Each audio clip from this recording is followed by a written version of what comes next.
Greetings, chat. Welcome to the show. Today we're going to be talking about our friend Short Fat Otaku. I already made a video on the other channel, but I think there's a couple more points that we can discuss about this issue. Let's get right into it. My goodness, my tablet is acting up. It's notifying me that my live stream started. At least I know that YouTube is not trying to shadow ban conversations about Short Fat Otaku. YouTube has shadow banned many conversations. I rarely get notified of my live stream. But it seems that this is not something that YouTube has a problem with. So I guess I could just discuss Short Fat Otaku and his interesting takes. To be fair, it's not just Short Fat Otaku's take. It's... What the fuck? Turn off. Okay, let's try this. Now, hopefully I won't get any more notifications. Okay. It's not just the Short Fat Otaku take. It's another take that I'm seeing on Twitter. And I understand where it's coming from. Like unlike Short Fat Otaku, I get context and reasoning. I think it's a bad take. I think it's a bad take. So let's start with the bad take first, and then we're going to see how Short Fat Otaku addresses it, and after that we're going to talk about his take. Okay, so, the problem seems to be with, modern woke... I don't even know if this is Hollywood, if this is, like, Disney or Pixar, or whatever the case, but it has gay kisses, okay? And obviously paddles don't like that. I mean, the numbers speak for themselves. If we love democracy, right, like, as I understand, like, leftists worship democracy, there is nothing more democratic than seeing how the free market operates. And when you see something like this, what I've noticed is that places like China outright ban it, places like Saudi Arabia outright ban it, and yet none of the leftists are shaming Saudi Arabia or China. Like none of them are casting moral judgment on these places. Palestine would probably ban it, right? But that wouldn't stop the leftists from having Palestinian flags. And so, I guess, like, the moral of left-wing ideology is that you can actually pay a homophobia tax. If you're as rich as China, if you're as wealthy as Saudi Arabia, you can actually be homophobic. And we're using homophobia as their definition, right? Interesting. But anyway, right, so, the thing that I disagree with, like, I agree with the outcome, I don't agree with the reasoning. Alright? Like, if that's something. Oh, Zenith! Thank you for the one membership gift. Like, I usually get $5, but now I get a membership gift? I mean, I'll take it. Yeah, it's pretty much like we went for I don't care to what you do in your bedroom to we're going to invade your bedroom, you know? We're going to stuff this... we're going to stuff our bedroom down your throat. Okay, so, the thing that I disagree with is, like, this is fetish material. This is not fetish material, okay? Like, they're not actually giving this so people can wank. I don't think, like, anyone is jerking off to this. The purpose of this material is subversive and indoctrinatory. It's not for people to jerk off in their leisure, alright? And I know this because I know what the creators of this have said in previous interviews and TED Talks. I know what Disney's position is. They're not creating fetishistic material. Like, objectively, it's not true. Especially since the characters are teens. Now, again, like, this doesn't make any sense. Like, it's fetishistic material, especially if the characters are teens. So like, what? Like it's more fetishistic if they're teens? Right? Like no. And also, even if the characters are teens, they're kissing. Okay? Like, Buffy, the Vampire Slayer, Baywatch, American Pie, almost like every single show from America in the 90s had teenagers kissing, and it was played with real actors, like real human beings, not cartoons or anything like that. And no one had the problem with, right? Like, and I think even today, actually, if this wasn't designed to indoctrinate and to be subversive, no one would have a problem if, like, you have a show where teenagers kiss, right? Like Beverly Hills or whatever the fuck, you know? No one would complain. I guarantee to you. Like, unless they're like prepubescent children, no one gives a shit if two 17-year-olds are kissing, right? Like, there's no ass grabbing, there's no sex, there's nothing. Not even my grandma would complain, okay? And my grandma was pretty fucking religious. Like, if you guys think you're religious, you haven't met my grandmother. And Bob McHugh, thank you for becoming a member. Anyway, right, so, it's disgusting and degenerate. Again, two women kissing is not disgusting, okay? Like, lesbianism has never been actually disgusting. No straight man that I know have found two women kissing disgusting. Like, this just doesn't happen in human history, right? They may cringe, they may go like, but let's be honest, okay? Like, straight men with testosterone in their body, seeing two women kissing, can have various responses, but degenerate and disgusting is not one of them. Like, I've yet to see a single guy, seriously, like, maybe there are, but like a guy that sees two women just kissing and they go, oh, that is so vile, you know? Like, correct me if I'm wrong, like, maybe you guys know someone. I personally don't. Like maybe these people exist, right? If I see someone like that, I would call them gay. There are literally 4-year-olds watching this smut. Again, this is not smut. Like, if you go to prison and there is like a big muscular bag man called Bubba, right? Like, and Bubba asks you to smuggle in some contraband, and you give him this, Bubba is going to beat the living shit out of you because you conned him. Okay, this is not smut. However, this is LGBT indoctrination, and yes, like 4-year-olds should not watch this. We're going to explain why in a bit. People who make this need to be locked up. You don't have enough prisons. Like, you would have to start constructing more prisons. You'd have to get an increase in your taxpayer money to lock up all of the people that write this type of erotica. And the reality is you need to create women's prisons specifically, because like this type of erotica is something most women like, okay? Like, men like to see the porking, women like to see the kissing and stuff like that. Okay, now, let's talk about what the problem is, because I do have a problem with this. Like, as I mentioned, I disagree with Daka based on the way he reached the outcome, but not the journey. It's the journey is what I disagree with, not the outcome. Yes, I do think like this is inappropriate for kids. The reason this is inappropriate is because I actually listened to people having these conversations, right? Like I heard the producers, I know the company Disney, I know like the reasoning behind this, and the reasoning is that they actually want children to become gays. Like, they flat out say that they want more gay people. Like, if you used to have the idea of praying the gay away, and the idea of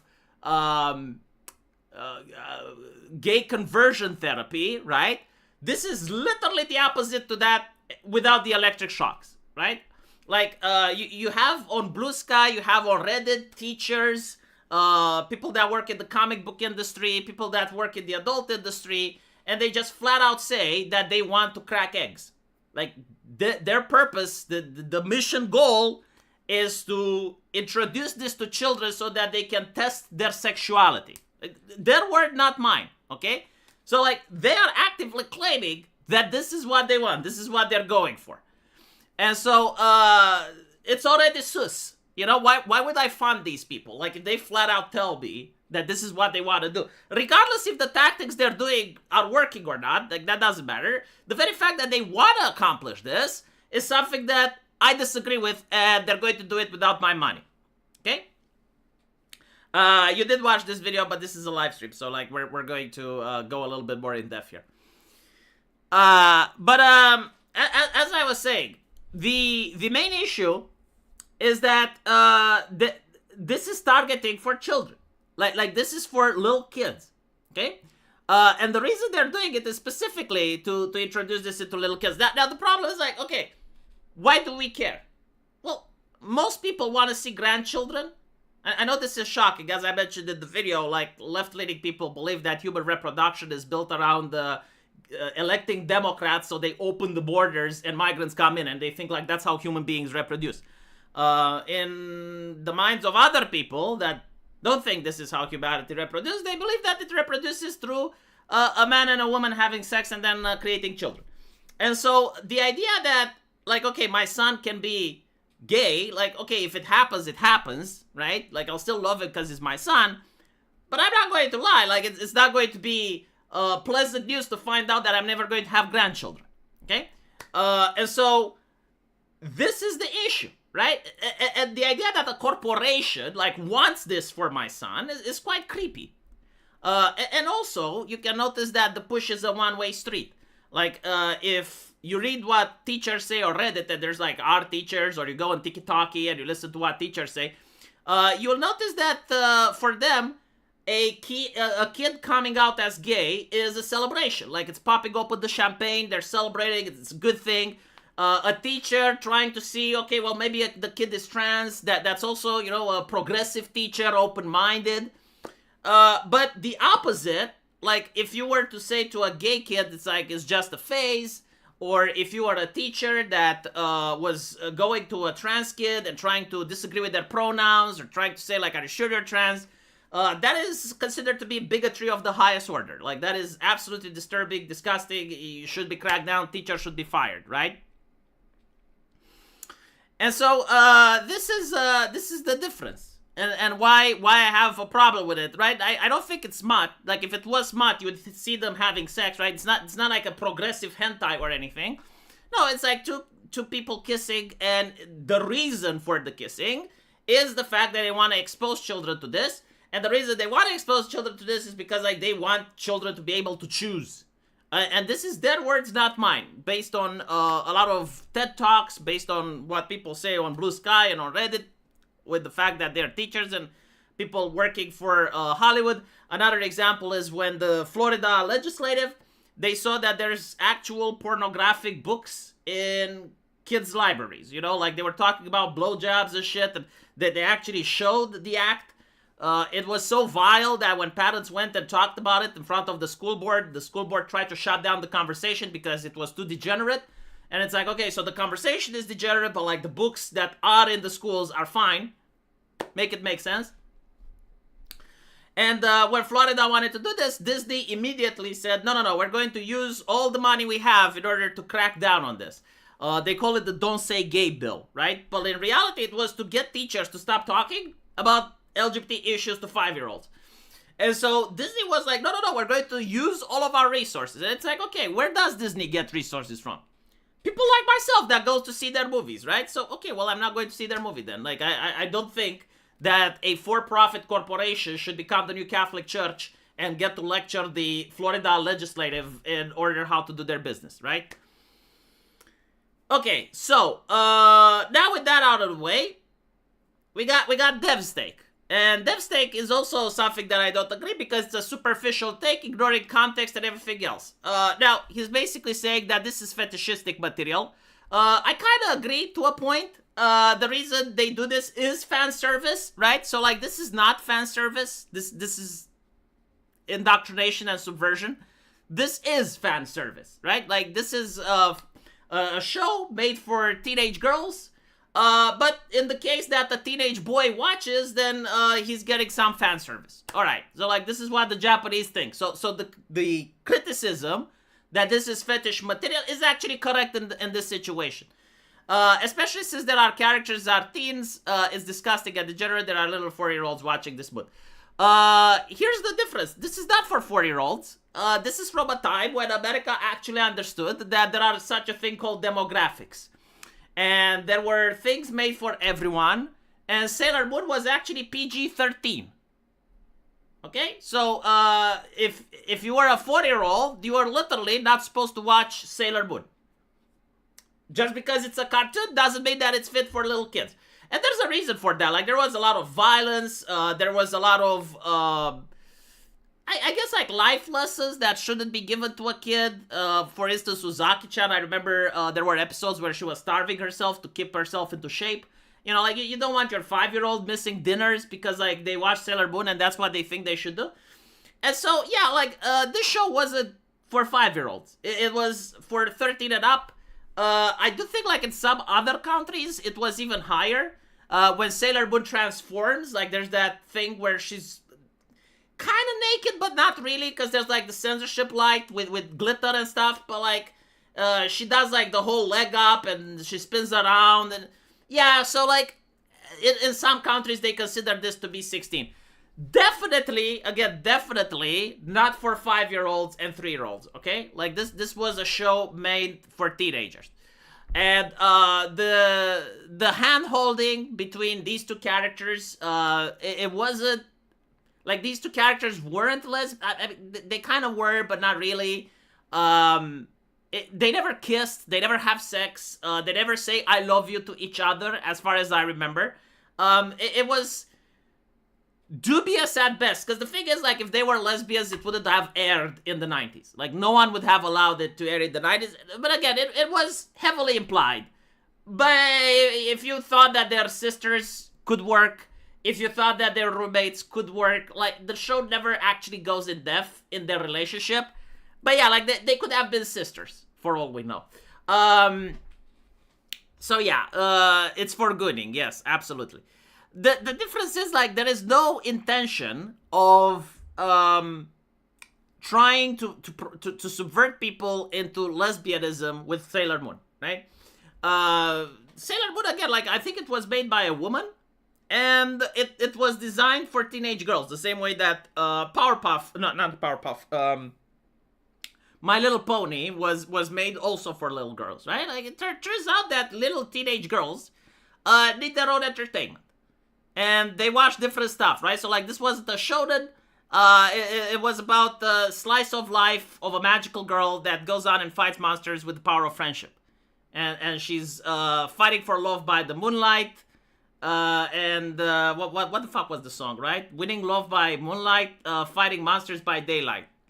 Some shit like that. Here they dubbed it as roommates and let the audience put the pieces together. I see. I guess, like, different dubs. I watched the Romanian version when I was a teenager. I haven't watched it since. KK, thank you for becoming a member. I appreciate it. Yuri is designed for men and Yuri is designed for women are handled differently. Yeah, like, the Japanese actually have, like, various genre. Like, when they don't have to hide something that's a fetish or a smooth. Like, they're very open about it. The 90s dub of Sailor Moon was greatly changed, partly because they had to comply with FCC regulations in order to broadcast it. As I mentioned before, I don't know what they translated it in English, but I remember, like, when I was watching, and I would go to school, because I was in I think I was, like, in 6th grade when they aired it in Romania. A lot of people were wondering if they're lovers or not, and there was, like, no evidence in the show that they're lovers, and so, like, people just speculated. Teen romance is verboten. Well, yeah, apparently, like, Americans think that any teen romance is pedophilic. And so, like, look, I would understand, like, if there was actual scissoring going on, or like, really nasty tang action, but, like hand holding and stuff like that for a 16-year-old, I think, like, it's acceptable. I wouldn't be upset. In fact, no, I'm going to be honest. I would be shocked and concerned if at 16-year-old my son isn't interested in women at all, right? So I would actually take him to a doctor. Like, I would have to check his testosterone. I would have to look at his blood. Because, like, no, seriously, like, that's concerning. If your kid that's 16 years old isn't actually interested in seeing a titty and he's a guy and he passed puberty, like, something is problematic. A medical issue, I'm saying. Like, legit. You need to run the blood works. You need to see...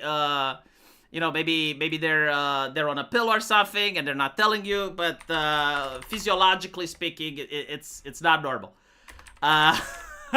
So yeah, but obviously, like, they need that entertainment as well. When I was a teenager, my entertainment was Buffy the Vampire Slayer. Watched a little bit of Xena, like that. That's how I grew up. And obviously, like, they had their own fan service and titillation, right? So just to remind people about Xena, give me a second, right? Here we go.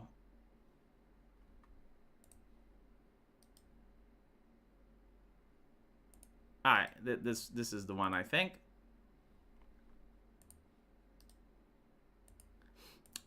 I'm just picking, like, a random one so you guys can see, but yeah, like, these were TV shows. I think, like, Gabrielle was a teenager as well when the show started.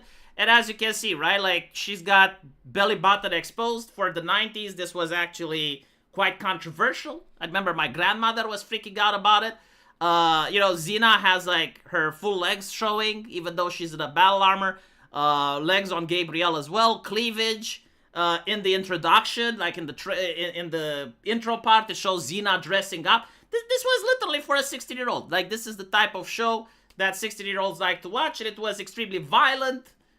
People died, which, again, was shocking grandma. And so, yeah, like, if a 16-year-old isn't interested in any of this, like, I would definitely consider checking with his doctor to make an appointment and see maybe he's castrated or something. I don't fucking know, but, like, something isn't working. Like, you need to get that. Yeah, honestly, like, Xena, I don't fucking know what she did. Like, she took the Fountain of Youth or something, because this show was when I was a kid, right? How old was she when she played in Battlestar Galactica? Because she was, like, still fucking hot where she was fucking Gaius Baltar. And I was like, how old is this woman? Because, like, when I was a kid, right, like, Xena was an adult. And so, like, when I'm an adult, like, Xena should be a hag. But no, like, she was actually screwing with Gaius Baltar in Battlestar Galactica. And I was like, well, god damn, you know? It was, Jesus. Who was Elvira? Oh yeah, Elvira. That's another one that I grew up with. So what was it called? Elvira the Evil? No, not Elvira the Evil. Oh yeah, it's actually Elvira the Evil. Mistress of the Dark. Okay, Elvira, Mistress of the Dark. So I think like there's actually an episode where the mortal busybodies are trying to kill her. Yeah, so again, like, this was the stuff that Americans would show to 16-year-olds, and I see no problem if my son watches something like this. It was a comedy, right? Like, it was to make people go, haha. And, yeah, like, Elvira, Mistress of the Dark. I remember, like, she was very edgy, you know, kind of like the Addams Family thing. And she went into a town where people were Puritan and moral and decent, and they wanted to burn her to a stake. Apparently, like, Elvira, Mistress in the Dark, is still alive today, making YouTube videos. She made fun of Donald Trump at some point. I don't know if you guys are aware. But, yeah. So, Elvira, Mistress of the Dark, I think she's, like, 80 years old. And she looks like this today. It wasn't a show, it was several movies and a video game. Okay, look. This is Elvira, Mistress of the Dark. Let me see if I can. She's selling a comic book. Hello, darling.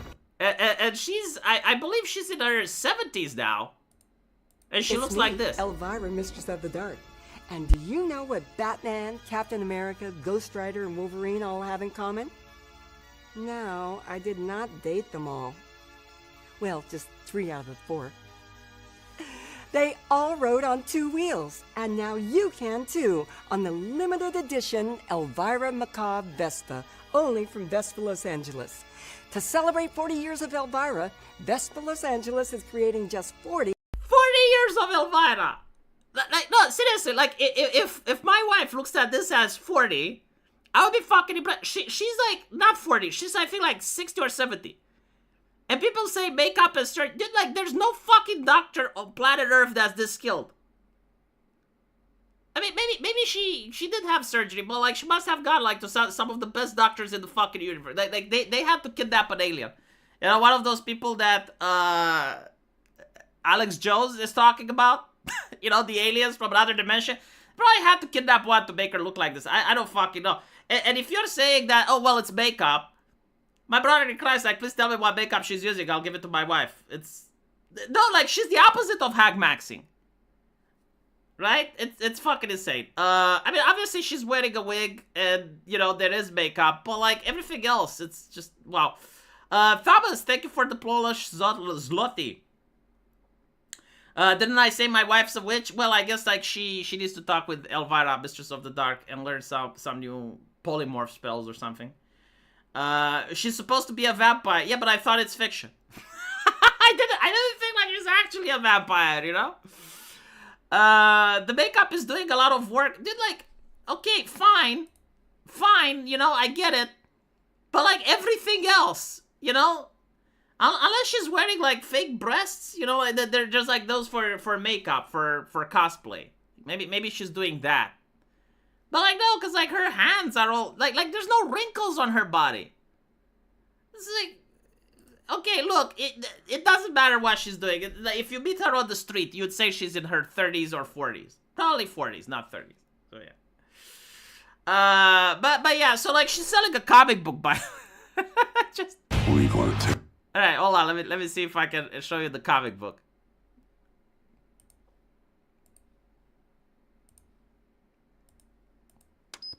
Hello there, you comic book loving darlings, you. Yep, it's me, everyone's favorite booby prize, Elvira, Mistress of the Dark. And we're doing something special to celebrate my 40th anniversary. My new comic book story is something you've never seen before. The Death of Elvira. Wait, what? I'm dead? I mean, who doesn't love a good funeral, but not mine. Well, the good news is this chilling new comic is a supersized anniversary issue by the creative team of writer David Avalone and artist Sylvia Califano. Okay, the thing that I love the most is the 90s vibe. Like, everything, like her jokes, the presentation, the comic, it's like you're stepping back into the 90s. And that's, like, really what I like about it. Also, just to not fully advertise her, she hates Donald Trump, so, like, there's also that. Why do you keep talking about that wasted guy, Dev? No one likes him. No one takes him seriously. What the fuck? Well, I mean, I kind of disagree with that, right? You say that no one likes him. And the question that I have is is it objective reality? Like, does no one actually like him? Does no one actually like him? And it seems that he's got a YouTube channel with 150,000 subscribers, which is the same as mine, right? So thank you for ruining my mojo now. Now I'm feeling as a personal attack. It's like, well, if no one likes Devo and if no one watches Devo and he's got 150,000 subscribers, and I also have 150,000 subscribers, then, you know, if A equals B. But like his videos, like they can look like 90,000, 20,000, 43,000. This is a fucking stadium, man. Like what are you saying? Like no one takes it, no one watches him. Look, 35,000, right? 56,000. Almost a million. Look at this shit. Almost a million views. Almost a million. I wish I had a million views. No, I'm actually jealous. I want to be like them. You know what? People go around and go like, V, you're like short, fat, otaku. I actually take that as a compliment. I actually, you know, like, it's like, oh, well. Hold on. I got another super chat. Let me find it really quick. Oh, come on. The chat did not scroll that fast. Ah, here we go. The thing I fully expect is some ex-right-wingers to purity spiral and go after all TV shows, movies, and video games. They already are. When I talked about Xena, a lot of people said, oh no, that's feminist garbage. And, you know, like, they kind of have a point. But there's a difference between something being subversive and something that was generally there for entertainment. It's because, like, teenage boys like watching a woman go, ah la la la la, and you know, kissing another girl. It wasn't meant to make men gay. It was basically to use sex that sells. Back then, there was no problem with that, by the way. And not only that, but like if you actually watch Xena, almost every single episode has a moral lesson. It's kind of like you can tell it's made by Christians or people that were in a Christian culture.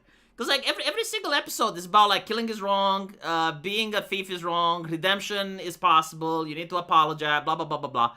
But more importantly, like, there was this thing about helping the little guy, you know? So, if you actually watch Xena again, and I actually did, because there's some reruns on TV for some fucking reason, and there was the television open in one night, and I saw an episode of Xena, and I started watching it. And there's like, every single episode has a moral lesson. Like, every single episode tries to tell you something about being kind, about being compassionate to others, about not lying, blah, blah, blah. And so I don't think like it's feminist in the way that they would make shows now, where the woman is perpetually angry. It's always man's fault, especially white man. And if you're a white man, there's no repentance. There's no. You're like you can just be like a rug mat, but that still doesn't count as being forgiven. Her makeup assistant is using vicissitude. I don't even know what the fuck is that. Chat, was the better spin-off, Angel or Xena? I haven't seen Angel, so yeah. Xena Hercules crossover. They did a lot of those, man. Like, I remember it was almost like every single Sunday there was a crossover. I think like they noticed they're popular, so then they would do like 1 week, Xena's episode was a crossover with Hercules. Another week, Hercules episode was a crossover with Xena, so yeah. They've even said that Angel was right-wing propaganda and said Buffy was better than. Back then, they wouldn't actually make TV shows as propaganda. Unless it was to show America being the best. Like, that was pretty much like most of the propaganda. But the way that it was made was like, if the movie fit, like, some political message, they will ship it. But they would not try to make the movie to fit the political message, if that makes sense, right? Like, they would not create an episode entirely to fit a political message. Except for Star Trek. And honestly, like, I'm rewatching Star Trek, and I personally don't like it.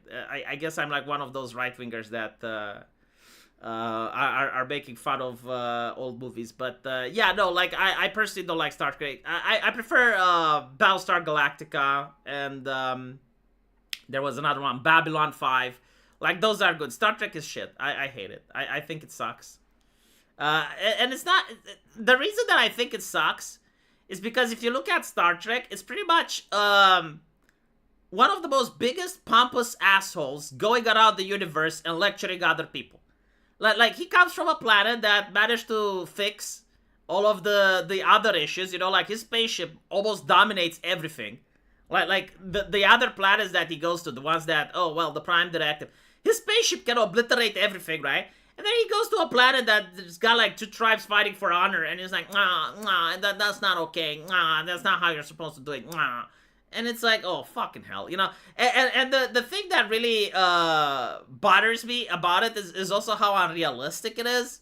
Like, with that mentality, the Borg could just say, oh yeah, we're coming in peace, you know, like, we just wanna integrate into the Federation, and you know, we're going to stop all of our nasty way. And then it's like, if they're allowed in the Federation, you know, since the Federation isn't racist and don't discriminate, then the Borg can actually use their collective mind in order to become some of the best admirals, some of the best engineers, and some of the best soldiers. And once they get that, they flip the switch, and all of a sudden they can subvert the Federation from the inside and just disarm them and manage to integrate them into the collective, right?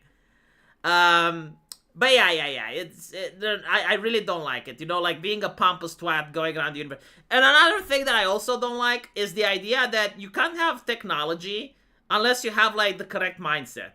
Because, like, that was one of the things. It's like, oh, well, if a civilization discovers warp travel, then that means that they're civilized enough for us to talk with them, because, like, they're enlightened. And it's like, no, motherfucker, you know, like, technology doesn't appear because people are peaceful. Technology appears because of war. Like, we know this from human history, right? When people kill each other, in order not to die, they have to quickly invent something else that kills better.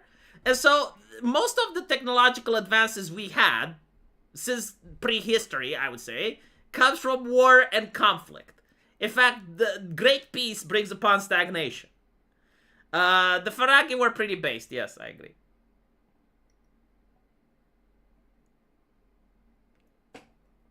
Which is kind of funny, because they were treated as evil. Like, they literally have to write shit in about the Ferengi in order to make them more bad than they are. You know, it's like, oh yes, well, all the women in the Ferengi culture, they're forced to be naked all the fucking time. It's like, why'd you write that? Oh, because they're capitalists. Yeah, okay, fine. It's more along the lines, if you have warp drives, you will encounter others anyway. No. I mean, it depends, right? Like, again, Star Trek has this thing of being extremely inconsistent. They, like, at some points, they will say that there is no money, and then they retcon that, and all of a sudden there is money. And so, like, with the warp drive, yes, like, some episodes are correct, and it's what you say. It's like, oh, well, if they have a warp drive, they will encounter others. But in other episodes, they flat out say, well, in order for your planet to evolve, you need to have the enlightened mindset. You need to act like space hippies, and then you can evolve into... I mean, the pretty much, like, the reason they come up with is that if you're fighting one another, you're not focusing on the big picture, and the big picture is going to the stars. But if it's peaceful, then everyone gets together, sings Kumbaya, and develops space communism. The Prime Directive was not to interfere with the developer of sentient life, because you just give caveman warp drives. They miss all the development between cave and space. Yeah, I know. Which is why the Tau do the opposite, you know? Like, it's not even like that. It's not like... Look, the best way to colonize people is to actually give them that technology, because they wouldn't know how to make it, and then they're hooked on you, right? Like for them, they become a cargo cult, worshiping your technology, and by extent, they worship you. So like if you actually go to a planet and you start giving them like advanced tech, like, okay, imagine this. You're going to a medieval place, like a medieval Earth, and you start giving them smartphones and shit. Like they don't know what a smartphone is. They don't know how to operate it. They know how to use it, right? And so like the moment you take it away from them, you collapse their society. Because like if you give them smartphones, they're going to start dedicating their entire life around it. Like the military is going to use smartphones. Everyone is going to use smartphones. The moment you shut it down, you just collapse their civilization. And so you can actually conquer people very easily by being nice. Like you don't even have to send military. You just give them tech, and then you threaten that it will take it away. And the thing is, like a medieval society, even if they understand how smartphones work, like they don't have the logistics and the ability to create one.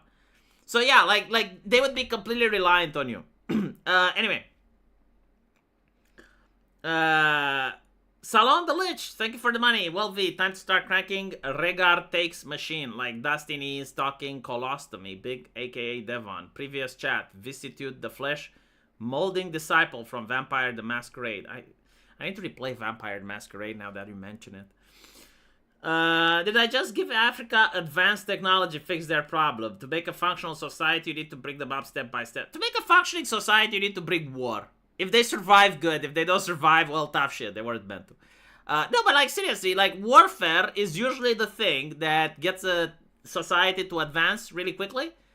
Because war is not just about killing others. It's about developing logistics. You need to develop better medicine. You need to develop better science in order to figure out how to make the guns, right? A lot of people think war is just about the guns. No, it's also about the logistics. And that is the epitome of an advanced civilization, knowing how to have logistics. Arch said he made the vampire again since Trump is in. What the fuck? Trump is in vampire? No fucking way. How the hell is powerful the Star Trek universe? The Star Trek universe is actually pretty fucking powerful. Because it's written without consideration for like physics and military thing. I think like the Star Trek universe could possibly even fight Warhammer 40k. For the sole reason that their ships don't need to go to warp. And so, their ships, like, with the phaser bullshit, like, if you actually look at what phasers do, they should be able to take out an Imperial ship. Because an Imperial ship in Warhammer 40k is actually built on some reality, you know, like, they take some physics into account. And so, when you fire something like that, it would go through their shields. Now, the thing is, like, the Star Trek ships go to warp, and they also fire accurately and outrange almost anything that the Empire has. So, like, yeah, it's ridiculously written. Like, they would win because of bad writing, not because of anything else. Yeah, phasers work against Borg shields, right? And so, yeah, no, seriously, like, if you actually compare Star Trek with Warhammer 40k, you find out that the Star Trek ships, like, they actually are faster than the Warhammer ones. They don't go through the void. They don't go through warp space, sorry.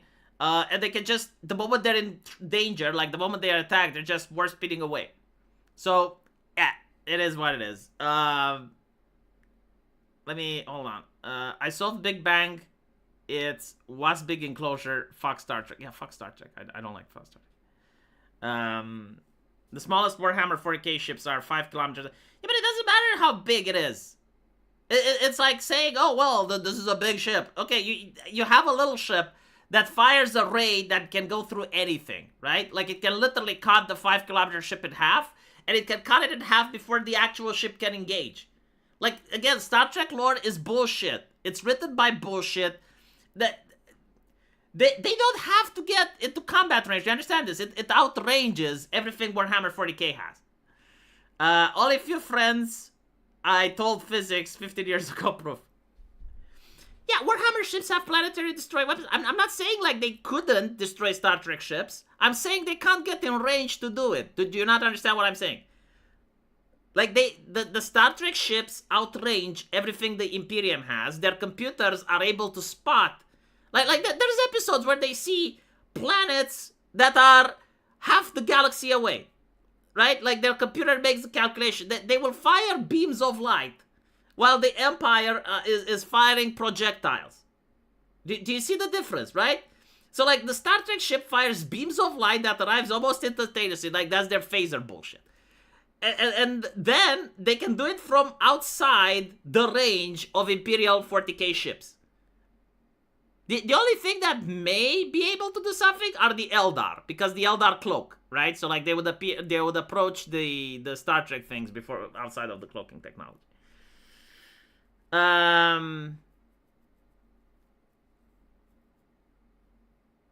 The hydrogen don't use shield, they only use armor. It doesn't fucking matter. Like, the plasma thingy that was shown in Voyager, like, just obliterating everything. Like, they fired one plasma at the planet and it almost, like, wiped out the city. It's, again, it's bad writing.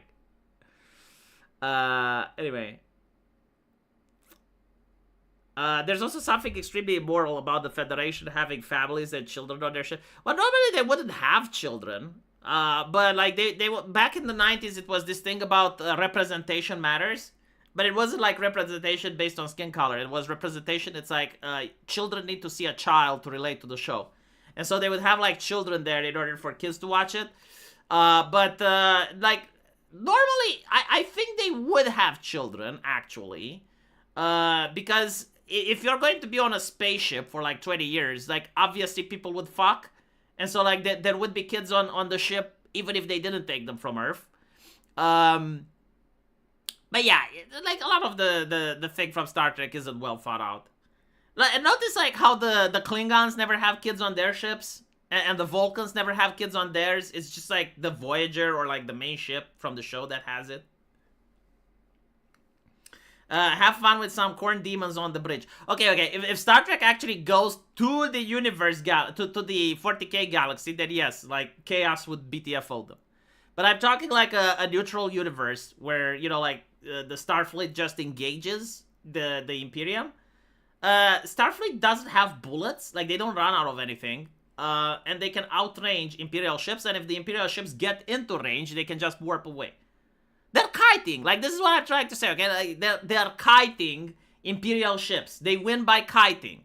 You know, have you ever played, like, one of those MMOs or League of Legends or something where the AD carry is very squishy, and if you actually get to the AD carry, you can one-shot it, right? That's Warhammer 40K. Like, if they actually get next to a Star Trek ship, they one-shot it. But, like, the AD carry has, like, an ability to fire away from your range, and they're just kiting you.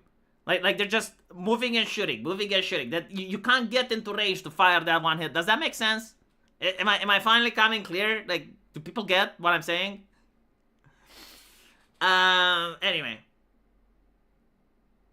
Imperial have forward. Yeah, no, I get it. And Star Trek has replicators. And no, like they have the infinite ammo cheat code.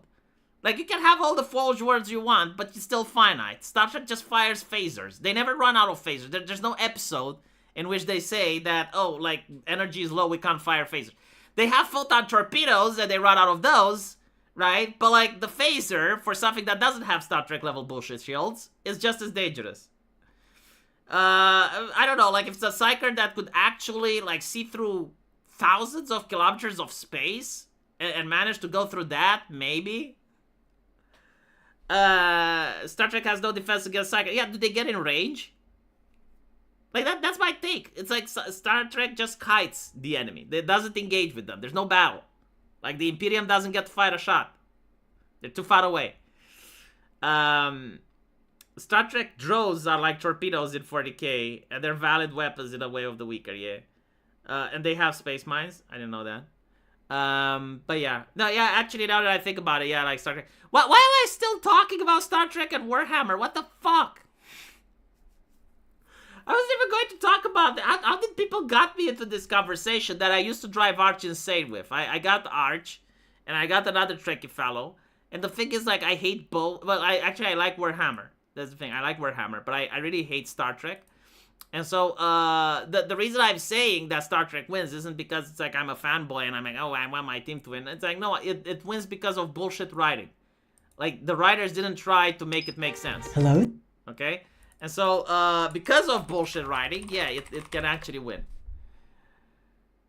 Anyway.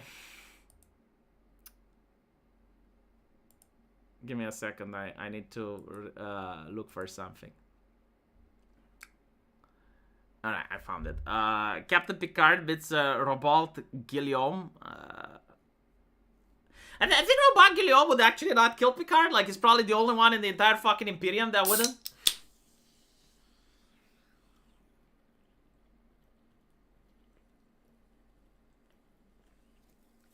The only thing that I would like is if Captain Picard actually meets the Black Space Marines, you know? And Captain Picard actually were to start trying to converse with them and trying to be nice with them, and they just do litanies of hate. Actually, okay, hold on. No, okay. If you got me to this point, you know, I'm going to get like the best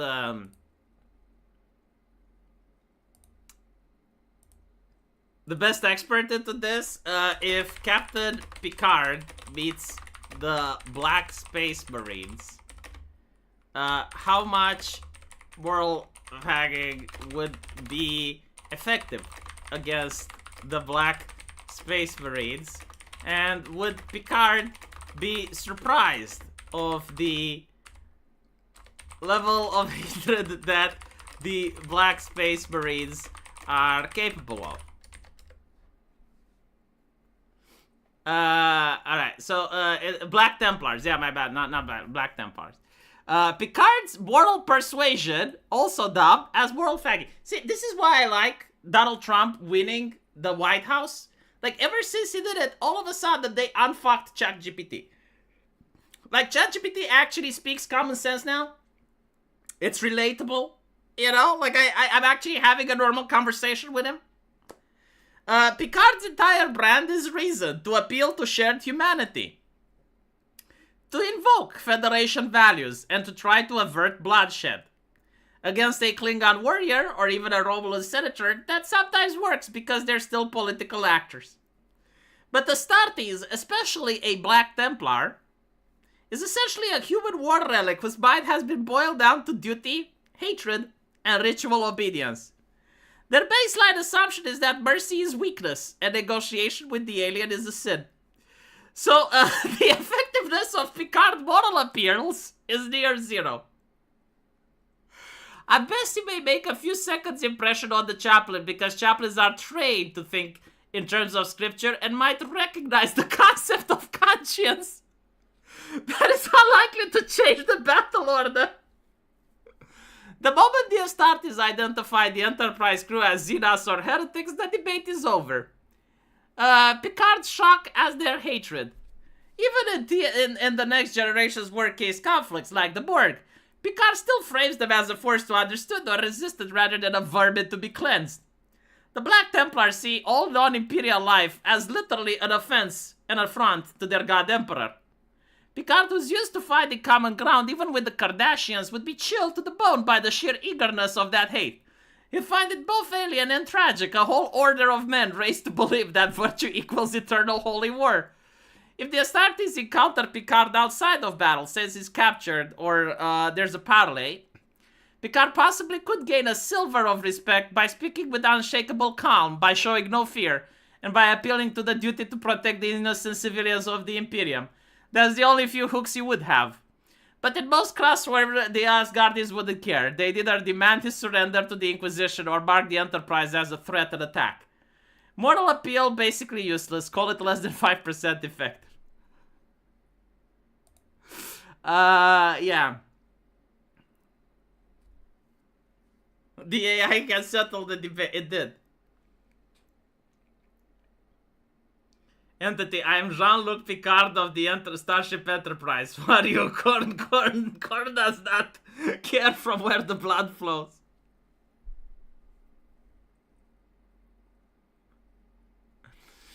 Yeah, actually, you know what? Let me see. How effective are phasers against 40k ships? Now we're stepping into the tech pornography of the crossovers. Ship phasers can cut through kilometers thick asteroids in seconds, can vaporize incoming torpedoes, can burn hole in shields, and hulls of Klingon, Romulus, Borg vessels. They're beam weapons, rapid fire, variable intensity, not the slow land shot of the 40K. See, chat, the AI fucking agrees with me. Tens of 1,000 kilometers effective range. Federation shields and phasers are basically tuned for each other. They're designed to burn through deflector shields. Warhammer 40K ships. Hundreds of meters of kilometers long. Layered meters of ceramite and adamantium. These ships are built for slugging matches that last hours or days. So, against voice shields, starfish phasers, high energy continuous beams, a single galaxy class phaser sweep probably wouldn't collapse a battleship grade voice ship. You'd still need sustained fire or coordination. After the shield is down, they're excellent hole cutters. So, like, without the shield, the ship dies.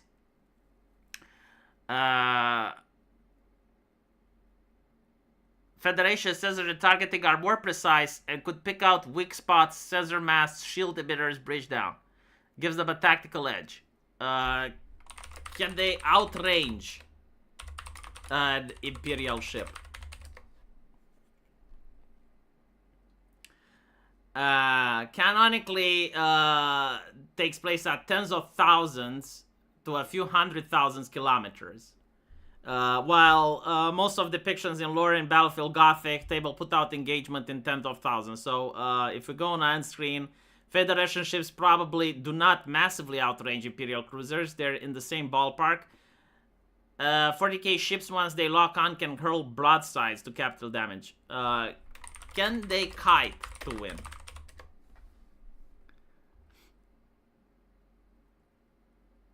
A Starfleet vessel can out-accelerate and outrun a 40K capital ship at sublight speeds. Trek phasers and torpedoes can fire almost any direction. The ship doesn't need to present a broadside. 40K ships can concentrate, blah blah blah. A clever Picard Riker would use superior sensors and warp hop engage, then warp a few light seconds out, come back from a new vector. That breaks the steady pressure of enemy fire. Harass vulnerability, blah blah blah. So, in a straight sustained thing, no, 40K ships wins, which is what I said. Hit and run harassment, yes. If you're fighting a guerrilla style, right. So, chat, I know what the fuck I'm saying, alright?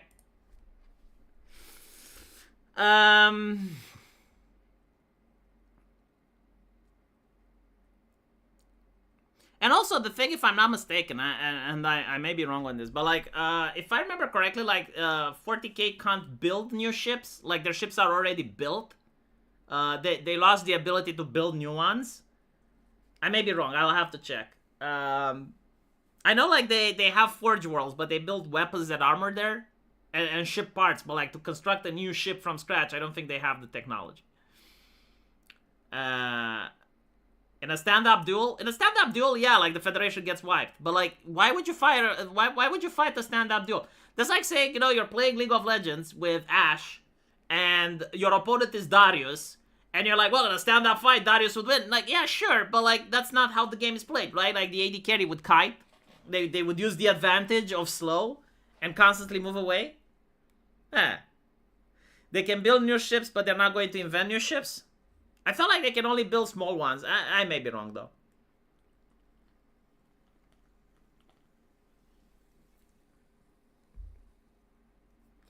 They can build new ones. Warhammer 40K has problems to get enough navigators. Oh, yeah, that's a good point, right? Like, if you start destroying a lot of ships, like, they run out of navigators. So, yeah. I don't know. I think it's close. They build ships, but quite slowly. Even worse on bigger ones. Okay. Alright. Why did we end up talking about this, chat? Oh my goodness. I didn't want to talk about Warhammer versus Star Trek. I feel like a nerd now. Still, enough talking. I'm going to go. Thank you for watching. If you guys set up your clocks tomorrow, what is it tomorrow? Monday? Right, if you set up your clocks Monday for 9:30, that's 1 hour from now. I'll be streaming then. So thank you for watching. I appreciate the super chats, and talk to you later. Take care. See you in the comment section.